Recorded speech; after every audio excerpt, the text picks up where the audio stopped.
Before I begin my story, please subscribe to the channel, hit the notification bell, and give this video a like. It truly helps me share more stories like this with you. My name is Isabella, and the first thing you should know about me is that I grew up listening to church bells. They were the metronome of my childhood Sundays, weddings, Christmas, a rhythm of life that felt unshakable. The second thing you should know is that the first time I heard the call to prayer echo across a snow polo evening, I felt something new click into place inside me, like a door that had been waiting for the right key. This is a story about what happened when those two sound spells in the ad hand met inside one life, inside one home, inside one stubborn heart that believed love could outgrow fear. I was 27 when I met Amir. I had just moved from Campinas to Snow Polo for a job I'd wanted since college, junior editor at a small but fierce independent press that loved poets and took chances on debut authors. My days were ink edits and espresso. My nights were a mix of literary events and the kind of loneliness you don't admit out loud. Books kept me company. I told myself it was enough. On a rainy Thursday in March, I ducked into a community arts center on Rua Aurora to escape a downpour and found myself in a calligraphy workshop. The room smelled like paper and ink. Long tables were scattered with nibs and tiny glass jars. On a wall, in gold and indigo, a phrase curved like a river. Let the letters teach your hand to listen. I sat, I dipped my pen, and I began to listen. Angle your wrist a little more, a voice said, warm but careful. The stroke breathed on the exhale. I looked up. He was tall, not in a showy way, with kind eyes and a day's worth of beard that softened his jaw. He wore a navy button-down and sleeves rolled to the elbows. There was ink on his fingers. When he smiled, something in his entire face smiled too, a softness that made space. Amir, he said, offering his hand with a small ink smudge across the knuckle. I volunteer here. Don't worry, everyone fights the honesty of the curve. At first, Isabella, I said, shaking his hand. My curves lie all the time. He laughed. We stood over my messy lines, my clumsy letters learning to breathe, while rain hammered the windows. He wrote my name on a scrap slow strokes, firm, patient hand. My name looked new. It looked like it had been listening. We didn't talk about faith that day. We talked about paper, about the old pen he had inherited from his father, about how the city breaks your heart and then stitches it back up with music and food and strangers who carry your groceries up the stairs because the elevator died again. When the rain finally let up, he walked me to the bus stop. The city smelled like wet dust and fried pastel. There's a poetry reading next Wednesday, he said as my bus wheezed to a stop. Same place, same bad coffee. Come. Only, if you promise to forge my name on the sign-in sheet, I said. He grinned. I only forge letters that listen. I went. Of course I went. The reading was crowded and messy and alive. People snapped after lines that landed like arrows. A woman read a poem about her grandmother's garlic. A man read about the ocean swallowing arguments whole. Amir found me a seat on the floor and passed me a paper cup of the advertised bad coffee, which tasted like burned apology. He whispered commentary in my ear, sometimes gentle, never cruel. When the open mic called for last volunteers, he didn't move. You don't read? I asked. He shook his head. I write. I don't always read. Coward, I teased. Printer of letters, he countered. We began to see each other more. It was never labeled a date, but we were the only ones who didn't call it that. There were walks along Avenida Paulista where the city feels like it's dreaming forward. There were quiet evenings in the Arts Center where he corrected my wrist and made fun of my dramatic size. He was funny without trying to impress, careful without being distant, generous without spectacle. I learned his family had come from Lebanon when he was a child. I learned he took photographs of doorways and street markets and the way evening light loves brick. I learned he volunteered at the Arts Center because making letters helped him. Pray, what does that mean? I asked. One night as we wiped ink from the tables, he looked at the gold and indigo phrase on the wall. Let the letters teach your hand to listen. It means paying attention is worship, he said. It means I grew up hearing the Quran, not just as words, but as a path for breath. It means sometimes I don't know how to say what hurts, so I write the form that can hold it. He didn't say, I'm Muslim. He didn't need to. The care in his voice was already a kind of declaration. I told him I'd grown up Catholic Sundays in a white church that smelled like wax and rain. My mother's Bible soft from handling, my father's steady voice singing off-key to the old hymns. We didn't argue theology. We shared the ordinary holiness of what had shaped us. My grandmother's rosary, his mother's dates at the end of a long fast. He laughed when I explained how my family did Panettone diplomacy in December, trading sweet loaves like treaties across the neighborhood. I laughed when he described aunties arguing over the correct way to spice kibbeh. Each certain hers was stamped by heaven. We kissed for the first time on a bench behind the Arts Center under a jacaranda that had just begun to violet the sidewalk. It was a careful kiss, the kind that introduces itself, that asks, "Is this okay?" and then listens to the answer all the way through. I went home floating and terrified. I didn't tell my parents immediately, not because I was ashamed, but because words change rooms. Words make new furniture appear. I wanted to know what we were building before I moved anything around. The first time Faith put its hands on our shoulders and cleared its throat was Ramadan. I knew it was coming. Amir had mentioned the dates as casually as one mentions a cousin's visit a month that arrives, stays, asks something of you, leaves gifts behind. He told me Ramadan was a time of fasting, yes, but also a time of attention, making the day thinner so the night could be full of prayer and community and gratitude. "Will you be okay?" I asked, because it felt like the right question too. "Lay on the table like silverware." He smiled. "I'm always hungry around 3 p.m., but I have practice.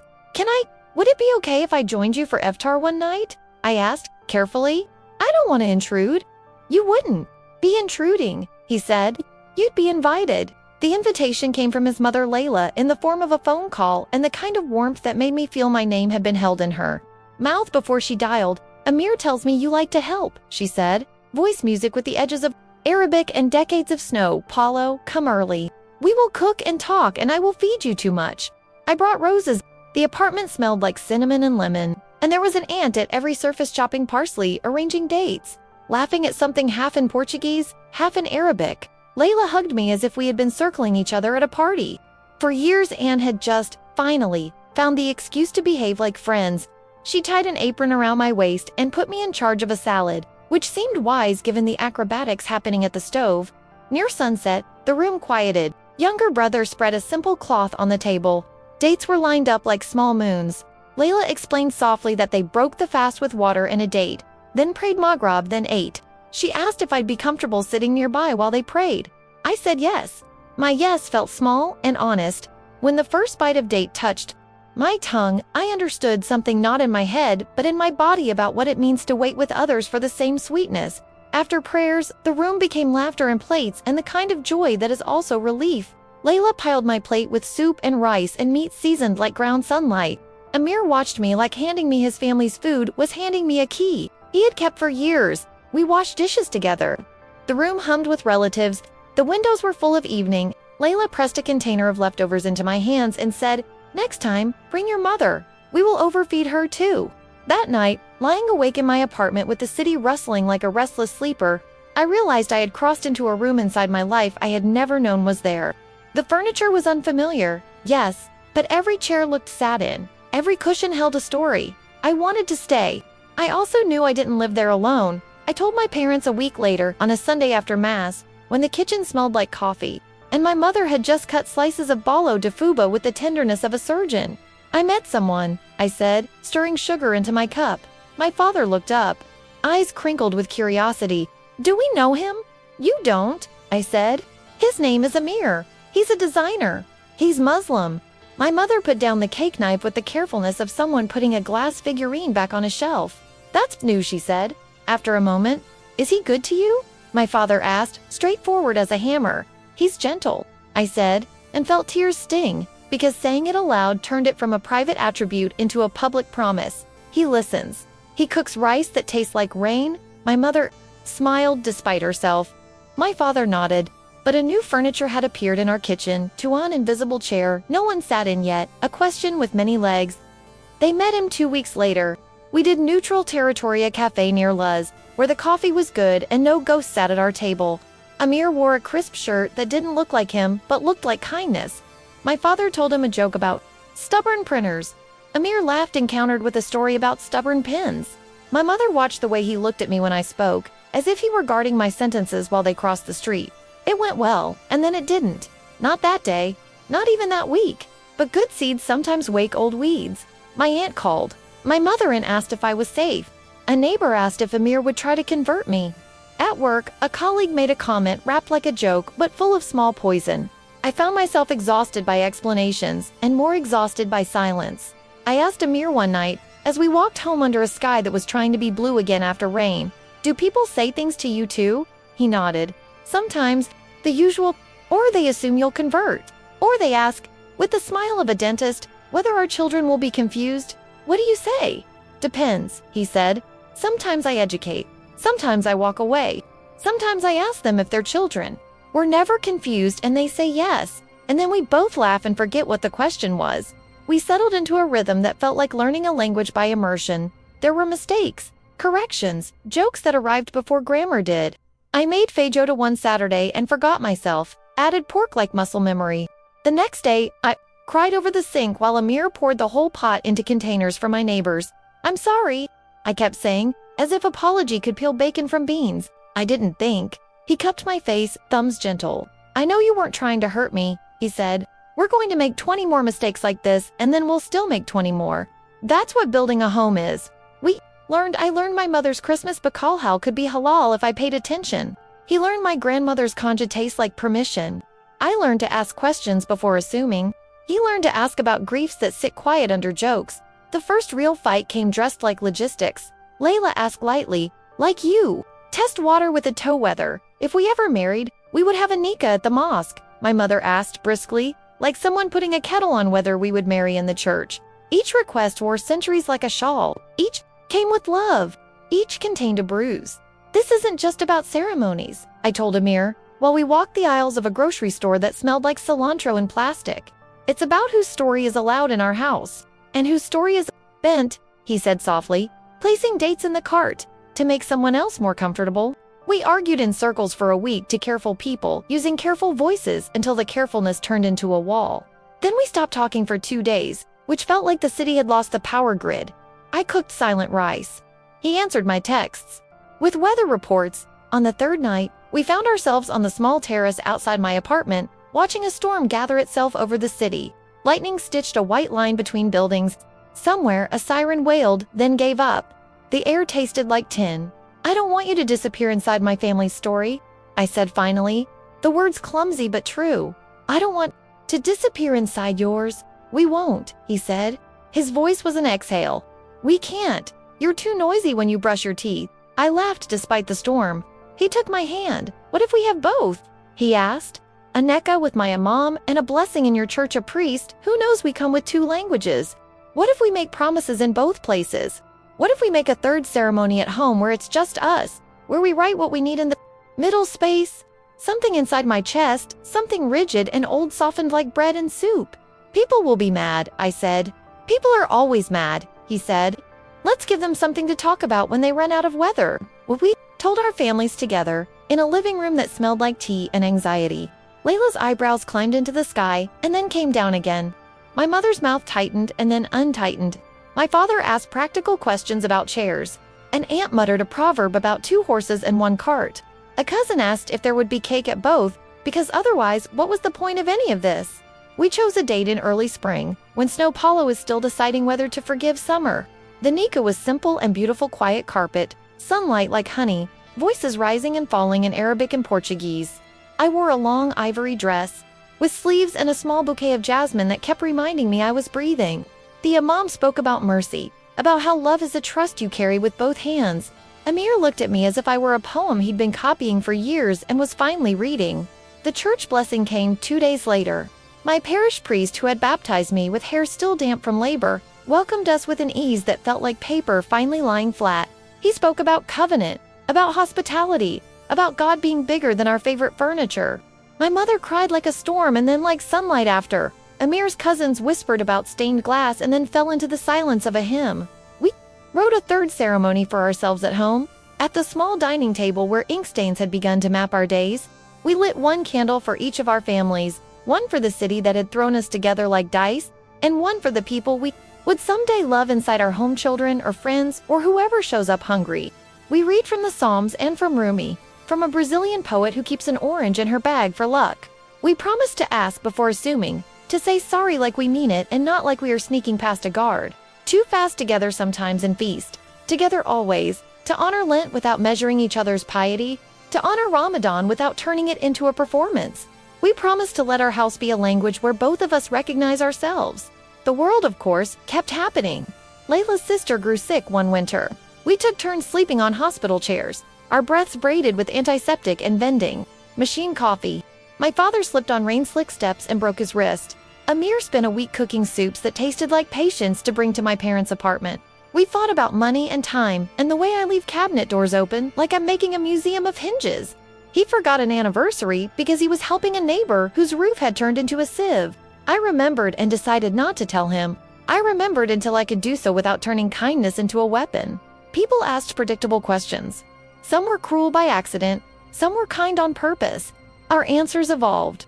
No, I didn't convert, I would say, and watch the person decide whether that meant I was stubborn or tragic. No, he didn't convert, I would add sometimes, and watch them decide whether he was stubborn or heroic. We stopped answering questions that were really statements with question marks. We learned to see the difference between curiosity and policing. We learned to accept imperfect allies. Our home began to collect holidays like seashells. Lent arrived with its quiet "I gave up sugar," and Amir gave up scrolling himself into agitation. Ramadan arrived with its hunger that turned food into gratitude again. I fasted on weekends with him, my body learning, my mind listening then. Feasted at sunset like a lesson you love because it makes sense on your tongue. Christmas filled our living room with paper stars and Layla's kibbeh. Eid filled it with new clothes, sweets, and my father's disastrous but sincere attempts at Arabic greetings. We argued about children in theory before children in fact. What would they learn? Where would they go on Sundays and Fridays? How would we answer their questions? The conversation took months and made us both furious and tender by turns. We landed on something true for us. They would learn both. They would have language and love from both sides. They would sit on mosque carpet and church pew, and we would not turn either into a museum.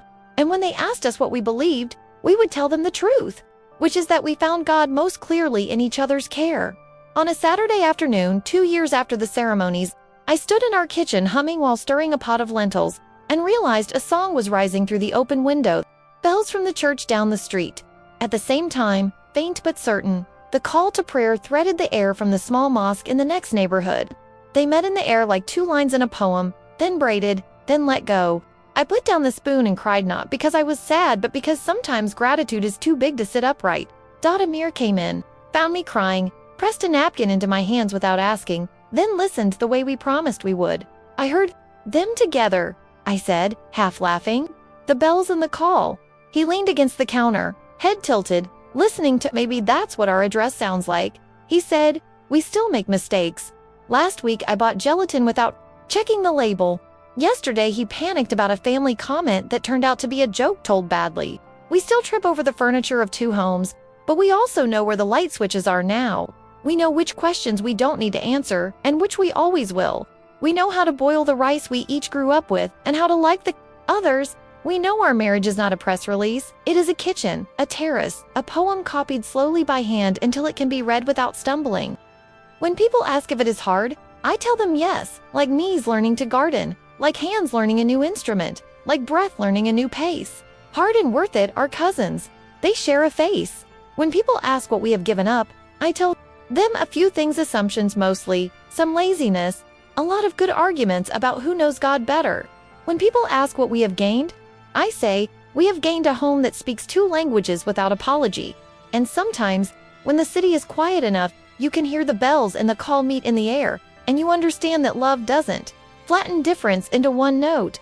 It lets two notes hold each other until they sound like more. If this story touched your heart, please subscribe to the channel, activate the notification bell, and give this video a like. Your support helps me share more stories like this one. Thank you for listening.